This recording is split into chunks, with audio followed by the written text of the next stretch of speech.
Developing news now on Capitol Hill. The state's largest teachers union is teaming up with other labor organizers to challenge a controversial new law. ABC4's chief political correspondent Lindsay Ertz joins us here in studio. Lindsay, we understand you were there when union leaders announced their efforts on Capitol Hill this morning. Tell us, what are they saying now? Yeah, Sarah and Brian, well, the union leaders showed up today to file a referendum on House Bill 267, signed into law just weeks ago. It would prevent public sector unions from collectively bargaining for their employees. Now, we expected this was coming for some time. Unions representing teachers, firefighters, and police consistently packed the Capitol in protests of the idea. Now, at one point, there was a compromise on the table that still would have allowed collective bargaining if most workers in a field agreed to let the union represent them. But that deal fell through. Well, now the unions say that people should weigh in on the process, and the bill's sponsor says the unions, well, they have no one to blame but themselves.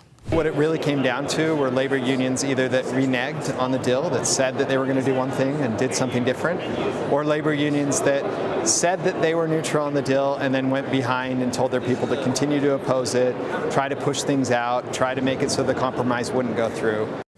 Well, the unions will now need to get over 140,000 signatures to get this referendum on the ballot this November. In the meantime, the law is set to take effect on July 1st, barring any legal action. Okay, so the latest twist in this ongoing saga, right? We know the state and the unions are sort of at odds over when this process can begin. Do we know when that'll start in earnest, Lindsay? Yeah, so the issue here was that the union showed up today to file this referendum. Well, according to state law, they're not allowed to file it until 5 days after the session ends, which is next week because it ends on Friday.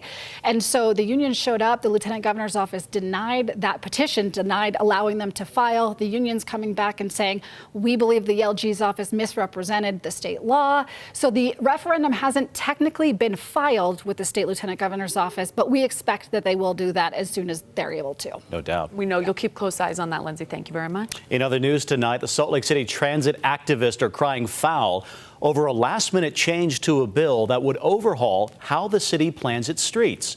Senate Bill 195 has been quite a controversy, really. An early version of the bill turned some heads with provisions that would have stopped all road work in Salt Lake City for a year pending a state study. In response to some backlash, lawmakers made some changes, narrowing which roads were affected by that moratorium. But they effectively reverted some of those changes late last night. The bill was in the Senate this morning, but they've paused it for a later vote.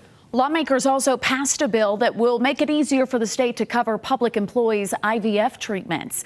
The existing law allowed a $4,000 credit for those treatments, but the bill's sponsor said that arrangement at times made couples jump through hoops and was ultimately costing the state more money than just covering those treatments outright. For some lawmakers, this was not just policy, it was personal. Because of IVF, my wife, Dana, and I are the proud parents of 6 children.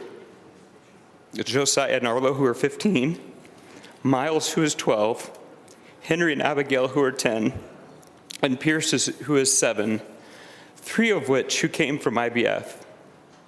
Each of them is a blessing we never take for granted, and their presence in our lives is proof that modern medical advancements in reproductive technology can bring hope to families. Some emotion on the Hill there today. The House passed that bill unanimously. It now heads to the governor's desk for his signature. And we are keeping our eyes on many bills in these final days of the legislative session. This Friday is the last day. We will be live from the Capitol following the final maneuvers before they shut down for the year. Stick with us here at ABC4 for continuing coverage, of course, of all things politics there.